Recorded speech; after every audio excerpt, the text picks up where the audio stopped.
In this video, I'm going to talk about the inner harmony principle, and it's for the purpose of beating procrastination and avoiding doing things by default that we always do, and actually doing the things that we're planning to do and getting the things done and accomplishing our goals and moving up the ladder, so to speak, and moving up the game. Many of us experienced that, including me. That was a big challenge in my life as well. It still is. It's ongoing process. It's never really ending. But it helps if you understand the principles of the way we are wired and the way we are put together. For example, you may know exactly what you need to do next, and yet you're not doing it. And then you're looking back and saying, what happened there? I know exactly what to do, and I just default. So, am I in control? Who's in control? If I wanted to do this, I knew this is the right thing to do. I knew it's the true thing to do, but I didn't do it. And then we kind of fight ourselves and we blame ourselves and we beat ourselves up, so to speak, which is very interesting concept. Once you understand this concept, you are going to stop doing that, because everything boils down into what I consider three choices that you can make in life. One is I do whatever I want. Okay. Now, that is a tantrum, right? So if the kids do whatever they want, that's not necessarily a right thing to do. That's not necessarily a true thing to do. That is not necessarily a functional thing to do. But that is I do what I want. The problem with that is that you are not going to go far with that, because you're going to not function in a society correctly. Okay. So that's a tantrum. The second thing is I do what is right and what is true, regardless of what I want. Okay. Now, these are like most people who are doing this, and say they are experiencing inner conflict. And you see a lot of these people that, for example, a man creates a family but doesn't feel like he can handle it, right? But he's doing the right thing, but it doesn't want it. So he has inner conflict, and therefore things are not working out. So a lot of these people who are doing the right thing, but it's against what they really want, and they are sacrificing their life for something, you see. And that is not necessarily a good thing to do, right? It's maybe a little bit better than a tantrum, but still not there yet. Okay. And you are not doing anyone a favor by doing the right thing if you don't want it. Okay. Yes, you may get approval from other people, but are you happy? And if the answer is no, you're not happy, then that is not the harmonious way of living. And then once you're in a position where you're living the life that you don't want to, but everybody tells you that, oh, look at you, you're such a great person, but you're not happy, then there's a few other things that you could do to sort of change that. And the third one is I do what is right and true. Scratch that. Let's go back. The third one is I learn to enjoy what is right and true. Okay. So once you figure out what is the right thing for you, what is the true thing for you, and nobody will be able to tell you what is the right thing for you and true. Like, it doesn't come from the outside. It's an inner thing. And if you don't know what you want in life, then you got to find out with the meditation, looking inside, the retrospection, and doing things from inside. And once you have that excitement and great sort of a blissful feeling when you think about doing that thing, you see, there's going to be a lot of inner voices telling you, no, but that's not, no, that's the one that makes you feel excited that makes you feel like you would do it whether you're paid or not, and can't wait to wake up and do it. Okay, and there's going to be a lot of objections inside of you that's not, but if that's what you feel, that's your intuition, that's the one you need to follow, you know. And once you know what's the right thing for you, then that's not the end of the game, because the challenge is now to enjoy that thing, because by default you're going to fall down on the old habits, and you won't be able to proceed with that.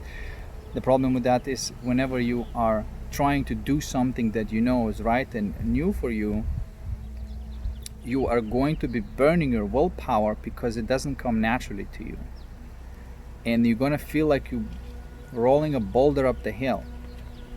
And yes, you can go that way. It's going to be very tough.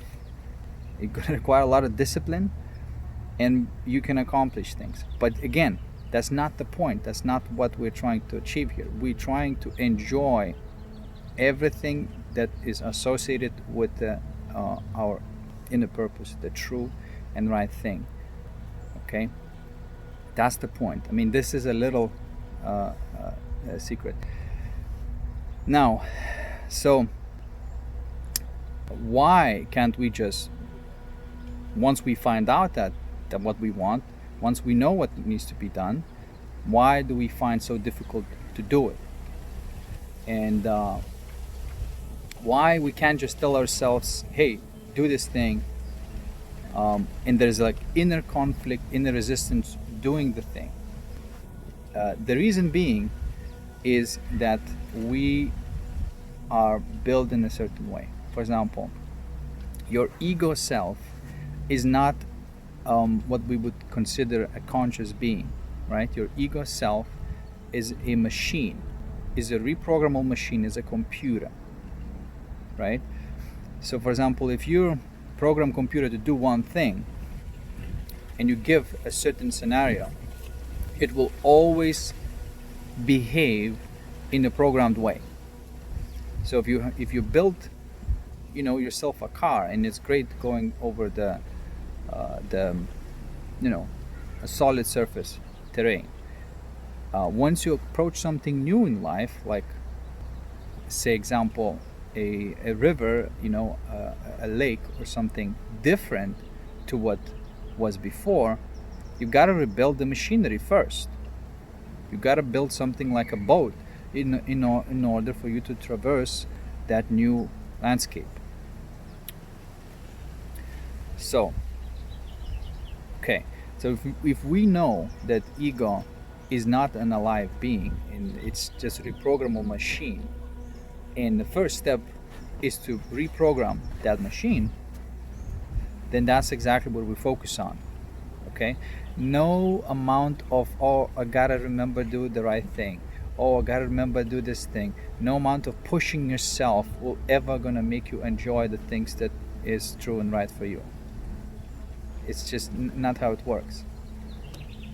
I mean, it is possible to, if you force yourself long enough, then it becomes a habit.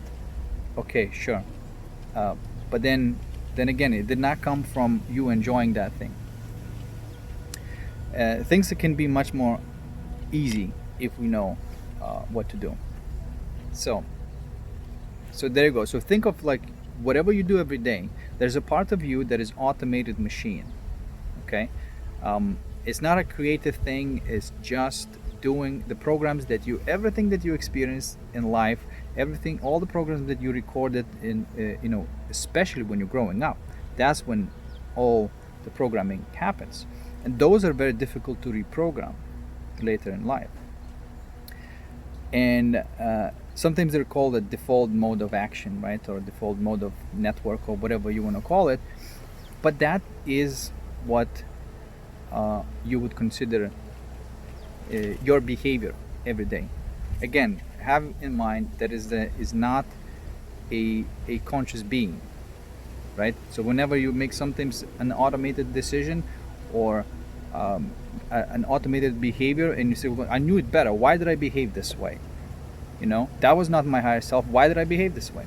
Well, that's because it wasn't you behave that way, but that's your ego programming, the program. There's nobody home there. It's the exact same thing as if you argue with the Windows. It will still crash on you. There's no winning there. You got to reprogram, get new operating system, or whatever you have to do, and then it ends. Okay, so okay, now that we know how everything is structured, what do we do about it? Well, we're dealing with reprogramming our subconscious mind. That's where everything is.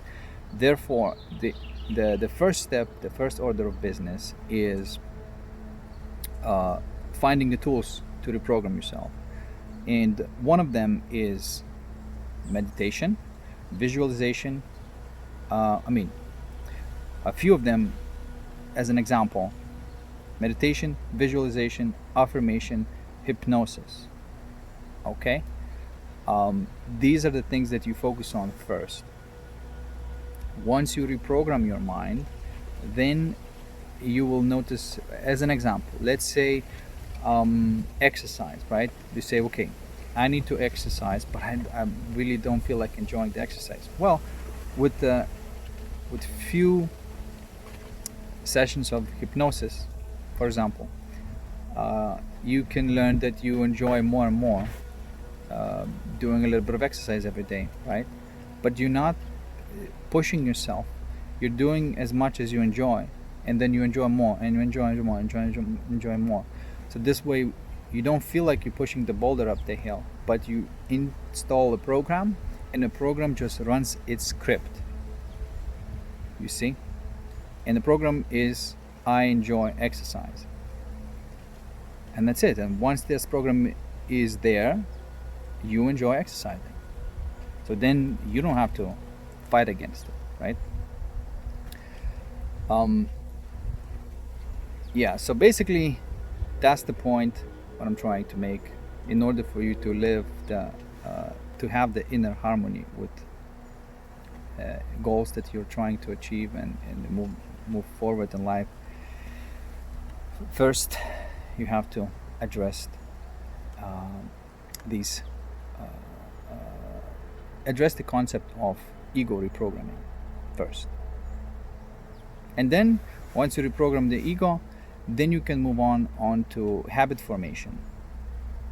And then the habit formation, you would still need to use a little bit of willpower, which is not going to be that much at this point, because you're going to be enjoying the thing that you're doing.